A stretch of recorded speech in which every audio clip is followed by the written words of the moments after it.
جناب نبی کریم علیہ السلام مبارک فرمائی من صلی للہ 40 یوما فی جماعت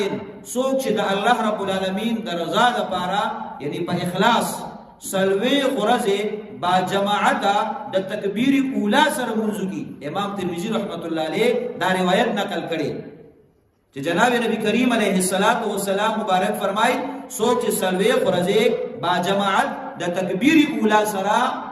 منځو کی د الله پاک د رضا لپاره دل الله رب العالمین دو پروانه ورکی کتب له براءتان دتا دو پروانه ملاویږي دته پر اولی کلی شي